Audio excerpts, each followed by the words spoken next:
Organizations win championships. A Chicago Bulls podcast with Jason and Dan Bernstein on 312 Sports. It's episode 121 of Organizations Win Championships, a Chicago Bulls podcast. I'm Dan Bernstein. That is Jason Bernstein. And our Chicago Bulls have run into some very, very serious problems. And some silly problems as well. All kinds of them. They're 9-11. They're 10th now in the NBA East. They just came off a loss to Orlando, at Orlando, 125-120. They're second in the league in pace. They are 20th in offensive rating, 22nd in defensive rating, 20th in net rating. And I don't know really what you can say is about just how ugly and how consistently ugly these 4 consecutive losses, these 5 in the last 6, starting with that loss to the Heat, and maybe even starting with the win over the Blazers in that second half, have been. I think there's really one word to describe them, and I use the same word for Marko Simonovic. Bad. Yes.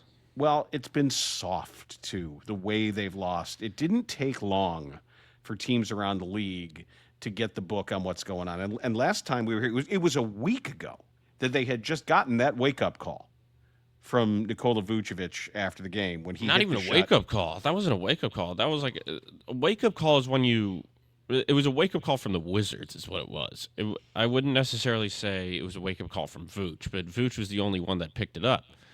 And I don't even know if Billy did because they look awful and they look soft, and every team is just making them their bitch is what's happening.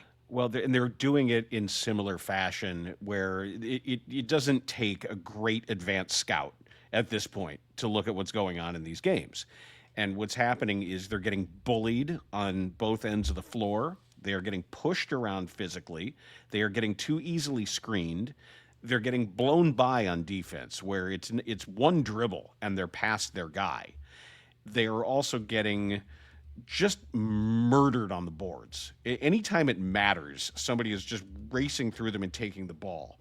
What is also happening is anytime a Bull is turning the corner on the dribble, particularly Giddey and Buzelis, that perimeter weak side defender is coming off to dig at the ball, rake it away, tap it away, and it's working almost every time. And I don't know what the answer is other than to try to have other people handling the ball, but that's not really what they want right now. No, and they've even back to the toughness thing. They've had to put in Lachlan Olbrich, and I told you Emmanuel Miller would get some run. You're right. And year 8. Year 8. Yeah, Lachlan Olbrich getting in the game. I love he's not Scottish. I know, but he should be, and I love saying his name that way because I know he's Australian, but he sounds like he should be Scottish. He does kind of look like a Scottish drunk. Lachlan Olbrich. It's just fun to say in a Scottish accent. And wait, isn't AC/DC Australian and Scottish? Yes. Right? Mm-hmm. And right. That's what I thought. So then you're automatically cool if that's. But at least Lachlan and Giddey, the other teams won't know what they're talking about when they're speaking in their native language, right? True. So they can come down the floor, and because they're speaking in fluent Australian, nobody else could possibly understand what they're saying. It's like some sort of secret code. Yeah, I mean it's whatever.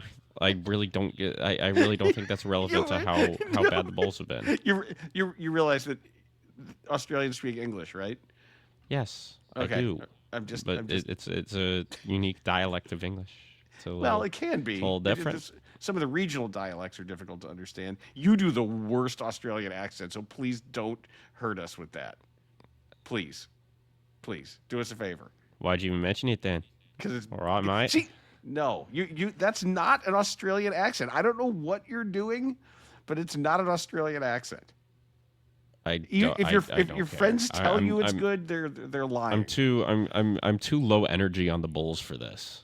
I can't be happy about the Bulls because no, I'm not saying you need to be happy about them. But they suck. But there's a way out of this, right? There has to be. No, as of today, trade Vooch, trade We'll get to that. Smorgasbord. We'll get Trade to that. everyone. We'll get to it because everyone. there is I know. There is a deal out there. But as of the latest that we know, Zach Collins is going to begin his ramp up by playing in some G League games. That's going to matter so much for it was announced how earlier good the Bulls today. team is. And Dalen Terry's also going to do some G League stuff. I would like to see Noah Asenge sent somewhere, some incubator for development somewhere, because he is lost. He's completely lost and not ready for NBA ball. I was talking to somebody with the Bulls about Asenge and trying to get some read on what was difficult for him. And this person told me, imagine if Jason got to become a sports journalist at his current age and was sent to Paris and basically dropped off in Paris working for some giant newspaper or radio station or TV station or website. And they said, that's it. Here you go. You're a professional sports journalist. Welcome to Paris. Go. That's what this is like for Noah Asenge right now. Yeah, he needs time, and Ulbrich looks more professional than Asenge does. I mean, but I think we knew that when it came to what the Bulls were trying to do with that draft pick. Nobody would have taken him if they didn't think it would be a project. And I'm not going to try to jump to any conclusions. No. But I mean, Giannis was like that. He was the exact same, where nobody knew what he could do, and nobody knew who he was. Nobody knew anything about him, and he was very young and very raw, and that's what Asenge is. So I think it's way, way, way too early to judge Asenge. Do I think he's bad right now? Of course. I don't think he's good at all. But there are signs pointing up. He's playing well in the G League. He's got some traits, and he's 6'10". So who knows what's going on. However, I don't know exactly where he fits in, considering the way the Bulls roster is constructed at the moment, with Modest and Patrick being on a long-term deal.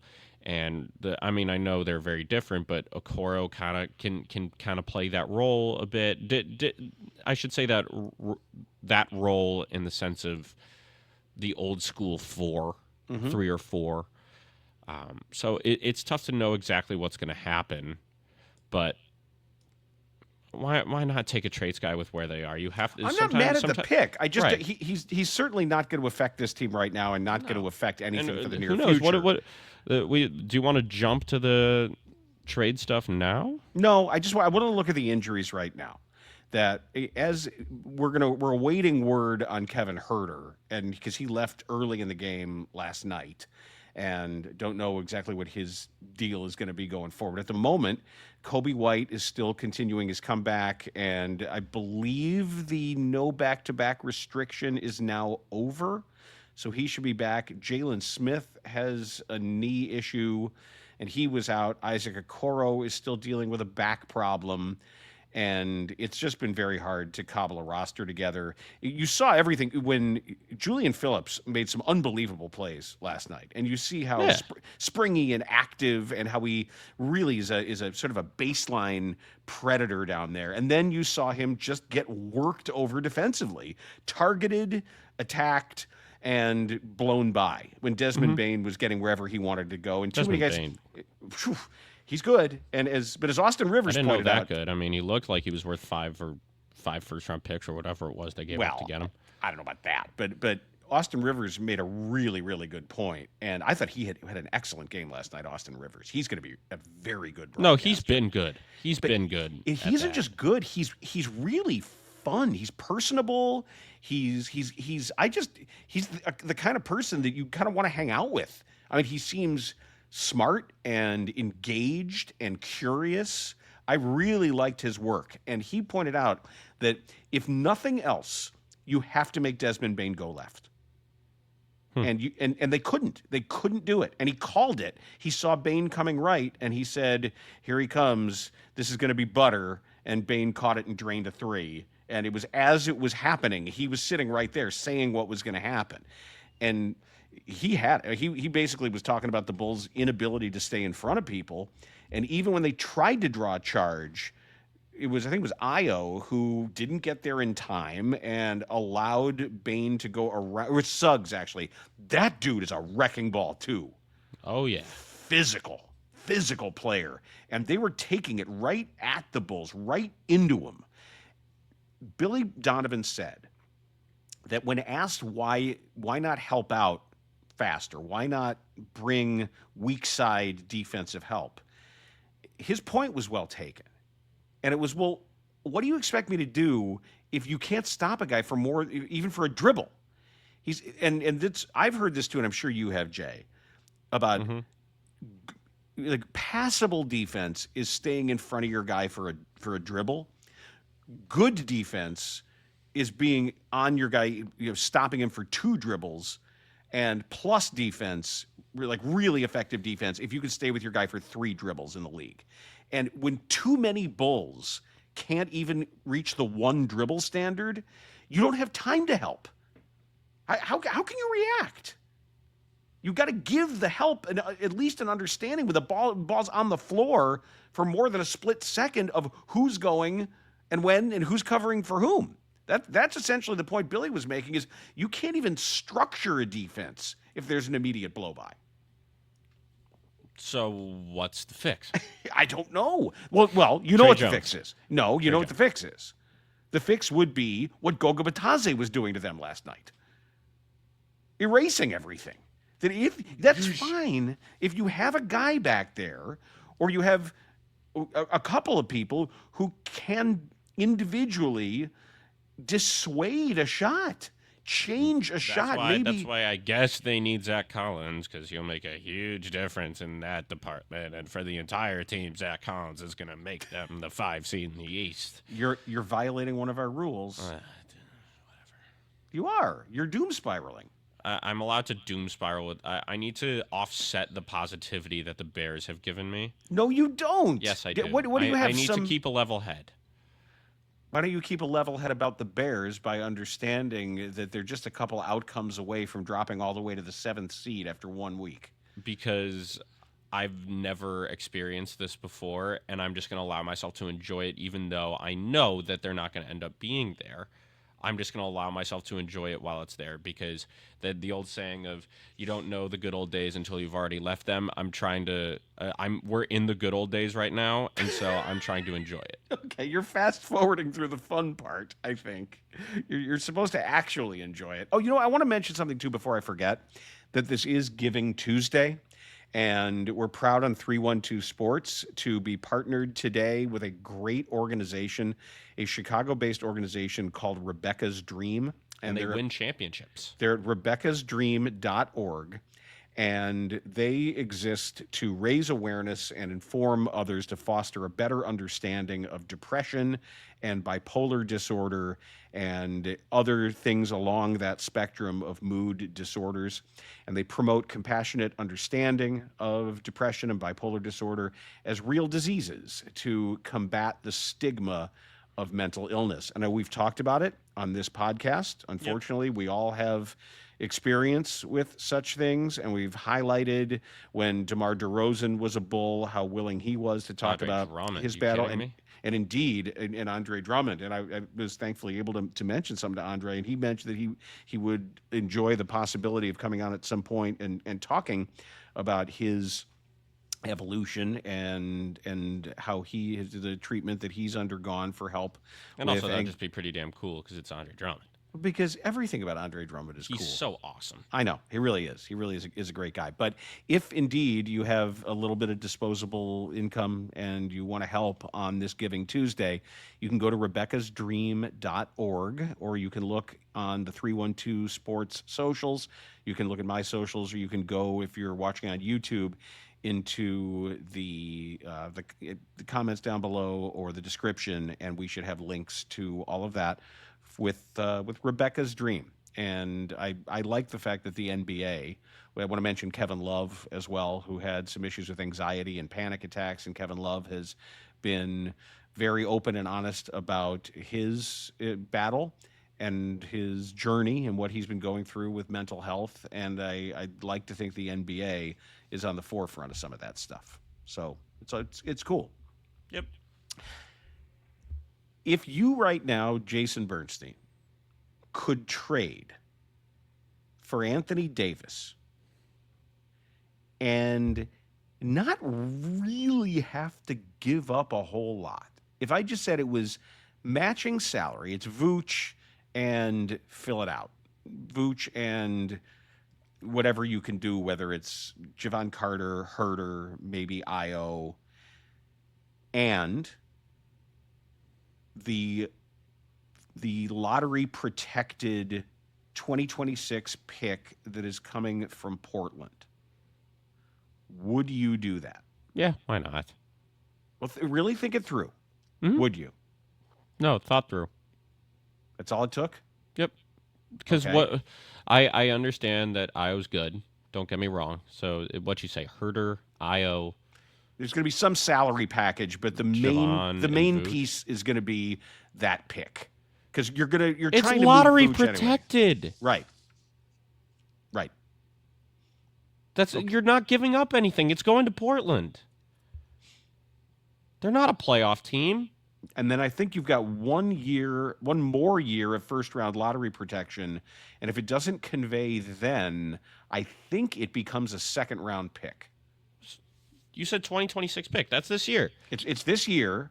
And if it doesn't convey this year, they have another shot at it. If they're in the lottery this year, and if they're again in the lottery in 27, I think you have one more shot at it. Well, yeah, fine. I don't care. Even if they make the playoffs in 2027, who don't care, because this draft is ridiculous. Yeah, it is. So when you have three guys that are number one overall talents, if not more, in DeBonsa and the Kansas kid Peterson, yeah, who's still hurt. Oh, he's going. I think he's going to go number one. But Boozer, DeBonsa, and Peterson are your top three. Okay, how much have you watched those guys? A little bit, but Peterson's he's got game, man. The way I'd put it, the way I see him right now, is like it. I think in a few years, and I just think he's this good. Why can't he be a taller Donovan Mitchell? And that's high praise. Well, people didn't even realize Donovan Mitchell was going to be Donovan Mitchell. But that's what I'm saying. Right. So I'm saying current Donovan Mitchell, but you add 4 inches. Pause. Like, damn good basketball player. Well. And also, Koa Pete from Arizona is disgusting. Yes, he's Nate good. Ament from Tennessee is a great player as well. There are some dudes here. And it's also a deep draft. There are a lot of players. And that guy, and I know he's not going to be a very high pick. I still think Yaxel Lendeborg from Michigan, formerly UAB. Yep, I still think he's Oh, I remember him from UAB. Yeah. Yes. I still think he's going to be a great NBA player. There's actually a little bit of breaking NBA news here on the pod. Shams Charania reports that Zion Williamson will miss extended time with a right adductor injury. He'll be reevaluated in 3 weeks. Surprise. That didn't take Feel bad long. for him, man. I do too. Because he slimmed down. Maybe he's just glass. Chris in New Orleans, number 1 overall picks. You got Anthony Davis and Zion Williamson. Well, back to AD. Yeah, AD is the first ballot Hall of Famer. But back to AD. Does I know I was good, and I know Vooch, yeah, and I know Kevin. I know Kevin Herter is tough and he's a good player, but are those 3 really going to be on the roster? And do you think they are necessary to win a championship? If you're the Chicago Bulls, do keeping them on the roster really get you that much closer? No, but Davis is 32. Does Anthony Davis within in the next 2 years? I still think that gets them closer to winning a title. And you still have Josh Giddey on what I would consider a team-friendly contract. Oh, it is. You retain depending how much they want to pay him. Assuming they keep Kobe White because he's a part of their young core. Because there was a report today that said the Bulls are not wanting to give up any of their young core. This was from NBC Sports, and let's see. The Bulls picture their young core is Giddey, White, Buzelis, and hopefully Noah Esenge, and whomever they draft in the next couple of years in the first round. And there was a report that Okoro might be included in that young core as well. I don't give a shit about Okoro. No. I doubt it. But he's not a player. Why not at this point? Pull the trigger. I don't care. I don't think retaining any of those guys gets you any closer. They're so stuck in the middle. I think they either trade all those guys and get a ton of draft capital, or you go big. And so I'd rather see something than nothing after the past 5, 10 years, 15 years of not making any trades. So go for it. He's 32. Don't care. And he doesn't play. The primary issue I have is that he just doesn't play enough. All right, against the Nuggets last night in a win, Anthony Davis, 32 minutes, 32 points, 4 assists, and 13 rebounds. Yeah, not half bad. It's not when he plays. He can play like the Hall of Famer that he is. But the Bulls are hurt anyway. All those guys get hurt all the time. Kevin Huerter had a stuffy nose and he had to sit. He had played 6 minutes yesterday or whatever. Just who cares? Everybody's hurt all the time now.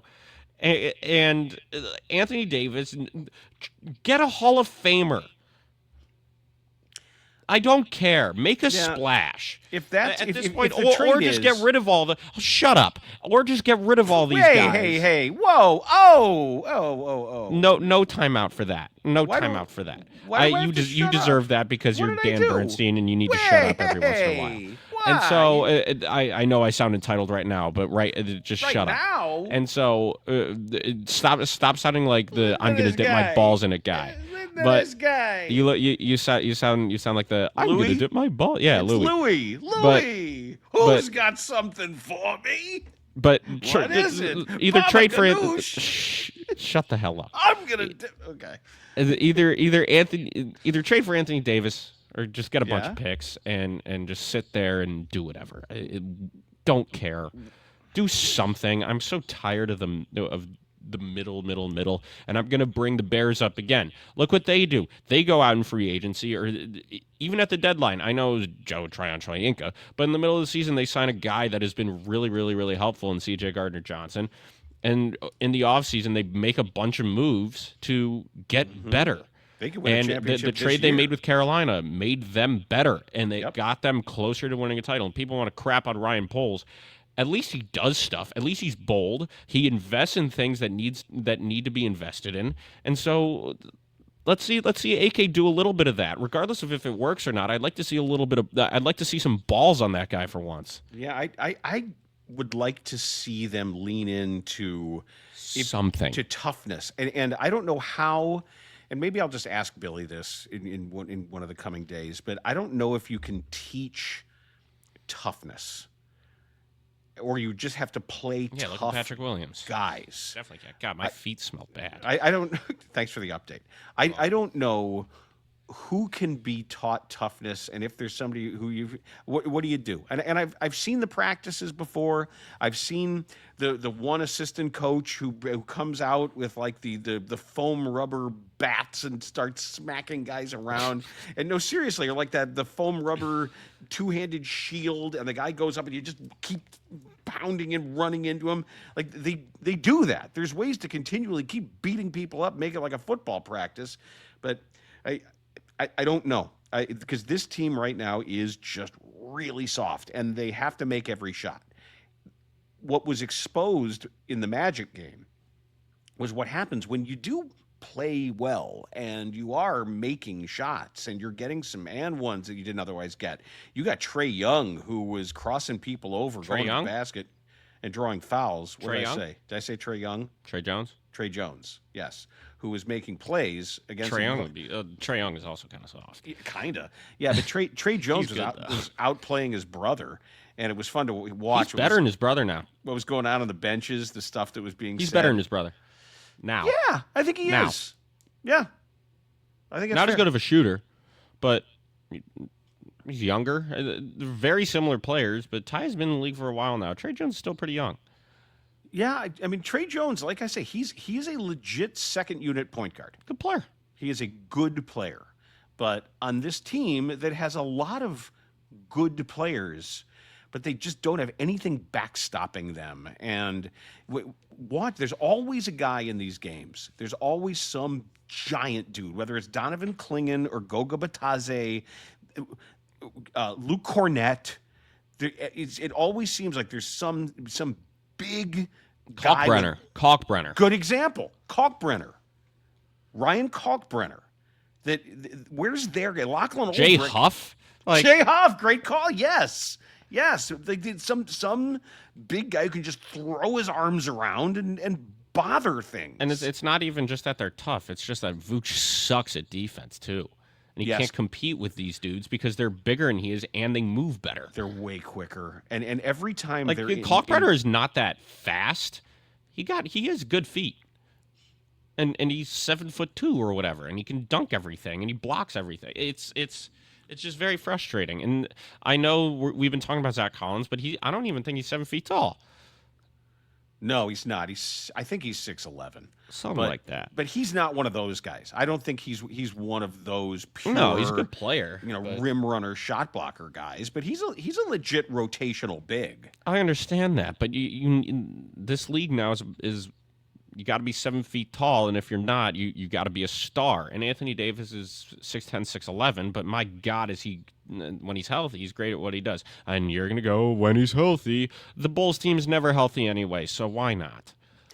All right. I don't necessarily agree as long as they're not giving up their own draft pick. If they're giving up one that's going to be outside the lottery, it's not as bad. I would just like to see where some of this stuff ends up translating. I think the Vooch thing is probably over. I know people adore him and want him to post up every time, but I'm not among those. I do think that this year, I wish more people were listening to him, and I wish that Vooch could act on some of what he expects from his teammates, but he doesn't have the verticality nor the quickness. Verticality. Shout out Roy Hibbert. To do that. Roy Hibbert mentioned on the podcast. Holy, was not expecting that. Roy Hibbert. That's another one of those guys. Right. I'm going to say a 7'2" guy that at least can disrupt a little bit. He's an all-star. Was he an all-star? Oh, yeah, with Indiana. He was an all-star. One time. Okay. All right. I trust your memory on that. Also, another thing with the Anthony Davis thing. The East sucks. Yeah, it's bad. Detroit's great. I still have hope for New York, and I still think Cleveland's really good. And Giannis isn't playing out of his mind. Why can't if you trade for Anthony Davis, you got a star, and this league calls for star power. I know that he's 32. He's still Anthony Davis. Okay. And so that would get them closer to a 6 seed, and he has championship experience. I'm not sure what the goal is, though, because if you then got him in the draft next year, you get somebody to complement him. Josh Giddey with Anthony Davis? It's a lot of lobs. That's nasty. Yeah, that's a lot of lobs. You need a forward, like a big rim-running forward. And Anthony Davis is a lot more than that. Yeah, he is. He is. But Giddey, by the way, another example of the highs and the lows of the Josh Giddey experience in the Orlando game, where he was doing an amazing job keeping up his speed with the dribble and using his height and drawing fouls. Stop jumping in the air without a plan. If you leave your feet in traffic, shoot it. Don't turn around and then say, oh, who's open? I happen to be in the air already.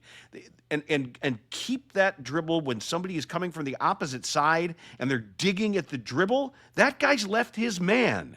You don't have to skip it into the corner then. Just flip it to the guy who he left. It'll like a football game. It'll be a lot easier if you have a dude who's 7 feet tall that can catch lobs and shoot threes.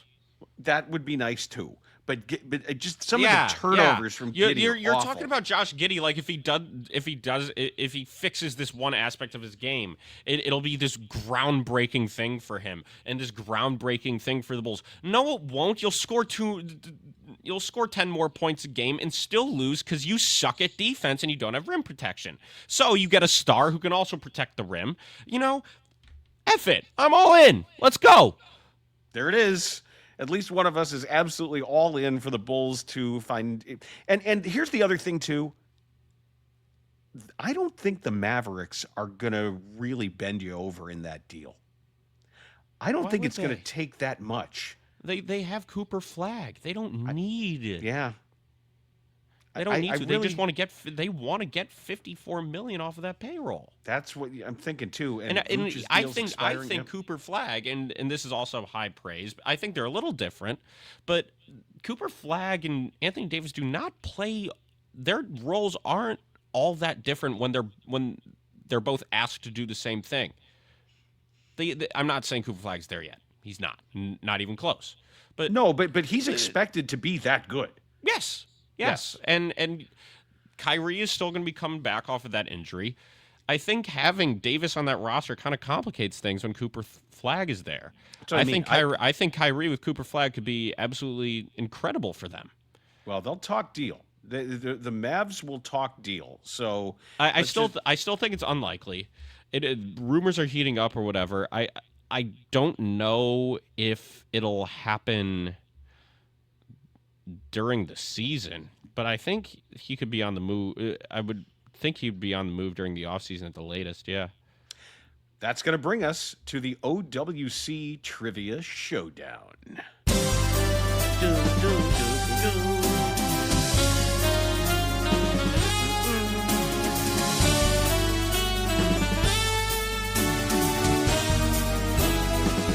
Sorry, you're so bored that you're half asleep. I don't know what I was stretching. I'm yawning. Am I not What allowed? time did what time did you get up to play golf? 8:45. Okay, or for you, I guess that's early. For a college junior, I guess that's fairly early. Do you have a final today or a project to do? I had one class that was canceled. Oh, why? Just so we could have extra time to do work, and I did a lot of it last night. So Here's extra time to do work. Where's Jason? I'm going golfing. Whee! So they didn't tell you we're canceling class so you could play golf? That wasn't the stated reason for it? I call it a mental health break. Ah, okay. Because we were talking earlier about Josh Giddey and Lachlan Ulbrich. Shut up. What? I like saying it that way. He's not Scottish. I know he's not. He's Scottish in my mind. He's Scottish in my mind. I have a list here. I can't stand you. Of Australian-born NBA players. Lachlan Ulbrich, in making his debut, is now the 34th NBA or ABA player born in Australia. Born in Australia, or like plays for the Australian national team? Australian born. All right, Kyrie Irving. Just chill your tease for a minute. I have a list of the top 10 Australian-born NBA players in total points scored. All right. Just the total number of career points scored. Ready? Andrew Bogut. Andrew Bogut is third with 6,808. Patty Mills. Patty Mills is second with 8,004. Wow. And you just said the number one. Kyrie Irving. Kyrie Irving with 18,433. Dante Exum. Dante Exum is ninth. Okay. With 1991. Ben Simmons. Ben Simmons is fifth with 5,021. So did I get the top? So tell me. You have 1, 2, 3, 5, and 9. 1, 2, 3, 5, and 9. Okay. I don't think it's Giddey yet, right? Giddey is 6. Wow. Okay. Giddey is 6th all time at 43-13. All right. I'm gonna give it to Dyson Daniels then. No, not a bad guess though. He'll be up there real soon. Australian born. Dellavedova? Dellavedova is 8th. Matthew Dellavedova. Is he out of the game or is he playing down there now? He might be playing down there or something. Matthew Dellavedova. Great guess. He's at 25-10. So you need 4, 7, and 10. All right, now it's getting tough. Mm-hmm. Aaron Baines? No. I don't think Jock Landale is there yet, right? No, he's not. All right. He's a mountain. He's a horse. Yeah. That Jock Stephen Landale. Stephen Adams is from New Zealand. Correct. But like that Jock Landale is a beefy guy. He's a big boy. I'm trying to think of those guys that wear those green and yellow ugly Australian jerseys in the Summer Olympics. That's what I'm really trying to go for here. Well, you've got three very different types of players in the final three here. I thought I was missing.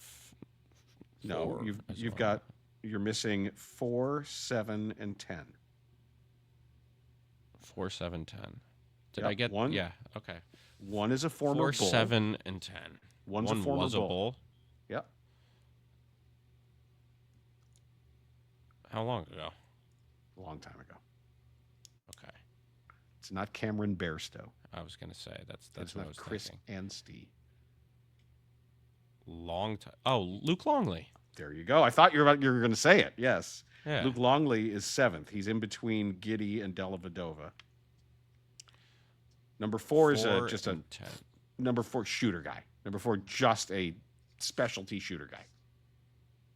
Specialty is still playing. Three-pointer, kind of cradles it and launches it. Still playing. I think so. Cradles it and launching it. Yeah, he's got an unconventional release, but he's the kind of guy where it's like open on the secondary break, and you just go, oh God, there it is. Oh no. Oh, Jingles. Joe Ingles. I should have gotten that one. That's 5,722 in That's between bad. I should have Bogut gotten and that Ben one earlier. Simmons. And number 10 is Josh Green. Oh, wow. Surprised he's up there already. Good for him. Yeah, Josh Green at Interesting. I didn't expect him to be up there. He's young. Yeah, but there he is. And those are the top 10 Australian-born NBA pretty well there, players. I think. I I did pretty well. agree. I think you did too. I think you tried to trip me up with the Kyrie thing, huh? I didn't try to trip you up with anything. All right. So I know, and this was unintentional, but it just kind of worked. Okay. But we mentioned how Roy Hibbert was a one-time All-Star. Yes. So I want you to name, since 2004, 2005, Okay. the most 20-point games by a non-All-Star. Top 5. Since 04, 05, top 20 number of 20-point games. Yeah, the top 5 number of 20-point games. Oh boy. By a non-All-Star. How about Jamal Crawford? Number 3, at 349.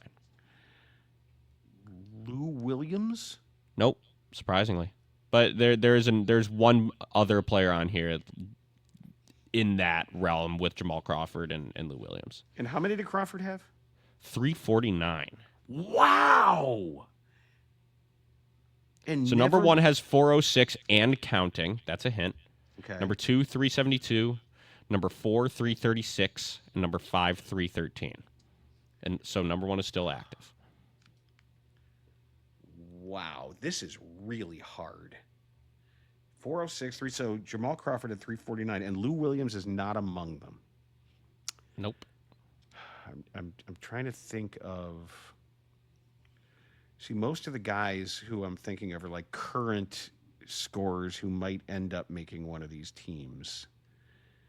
There's only one current player right now, and he's number 1. And he's still going. I think he had one the other day. Is one of the Bogdanoviches on there? Nope. One of them has 200 some though. Bojan does. He's had That's a hell what of I a mean. career. Yeah. No, No, he has 200 something. 200 of these games, of 20-point games? Yeah. He always seems to have one against the Bulls. Reggie Jackson? No. All I would say all of these guys are better than that. For sure. I'm surprised that I would say 2 of them have never been an All-Star. I'm surprised the current one has never been an All-Star, and I'm surprised. So that's number 1. I'm surprised the guy at number 5 was never an All-Star. What about like Duncan Robinson? Not even close. Not for these guys. Not even close. Better. And it's funny because number 5, he made an All-NBA team but never an All-Star team. What? Fun fact. He was All-NBA third team in 2014. Averaged 22 and 11. Averaged 22 and 11 and wasn't an All-Star. Correct. My knowledge of All-Star teams isn't good enough. Let's see. I know Zach LaVine was part of this group. An All-Star. I know, but he was one of these guys on the lists of guys who hadn't been an All-Star. This is really poor. These are names. These are easy names. But I don't know who had. I just don't know who has. Then why don't you name anybody? Because I don't know who's made All-Star teams and who hasn't. I could just start naming good players, and I wouldn't be able to remember. I gave you a hint. One of team. them is another Jamal Crawford type. One played for a while and was just really solid his entire career. The other guy, I thought at one point he would, but never did. I don't know. Did Manu Ginobili make an All-Star team? It's not Manu Ginobili. But these are the guys. I don't know if they made it or not. I thought this was a good question. Now you're making me feel bad. It probably is. So go ahead and give me the answers. All right. Number 1, C.J. McCollum, dumbass. Number 2, Rudy Gay, dumbass. Number 4, Monte Ellis, dumbass. And number 5, Al Jefferson, dumbass. Come on. I wouldn't have known any of these. It's too hard.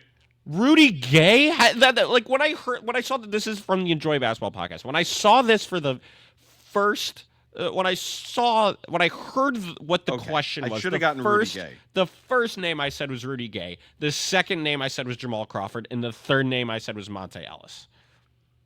Well, you're better than I am at it then. Yes, I am, because I know ball, and you don't. Okay, then. And I know, what was it? 7 of the top 10 Australian scorers without any hints. I probably would have gotten some of those. Huh? I probably would have gotten those. You wouldn't have I don't think you would have gotten Kyrie. I don't think you would have gotten. I would have gotten Kyrie. Of course, I would have gotten Kyrie. Born? Yes, because we did a trivia question like this a while ago with Kyrie and with Ben Simmons and all that. But someday it'll be Lachlan. I don't think you would have gotten Dante Exum. You definitely wouldn't have gotten Bogut. I don't think you would have gotten Dellavedova. I don't know. Maybe I would have. No, all right, get out of here. Go study for something. All right, suck my nards. Stop! You can't do that. Seriously, you shouldn't be in a bad mood today. You got to play golf this morning. No, I'm in a great mood, and then I have to see you.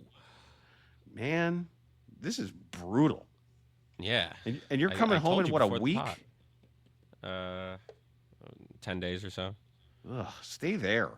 Seriously. Please. Well, yeah, I'm not going to pay for you to stay there. You can stay there, and you can sell drugs or something. Do something to make a couple of bucks. Awesome. What is this? When did it turn into Sanford and Son all of a sudden? I think Maddie was going after you too. I think it's Slap Danny Day. Yeah, what is this? Slap Boris Day? All right, that's it for that is it for OWC number 121. Like, subscribe, and do all the things. Oh, Maddie's in the toy section. I think he's drunk on Robitussin. Maddie's under the weather, so I think he's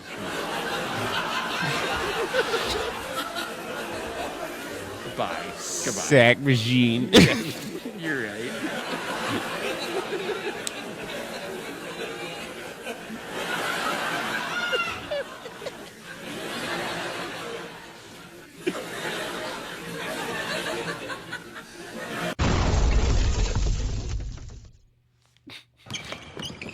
Organizations win championships. A Chicago Bulls podcast with Jason and Dan Bernstein on 312 Sports.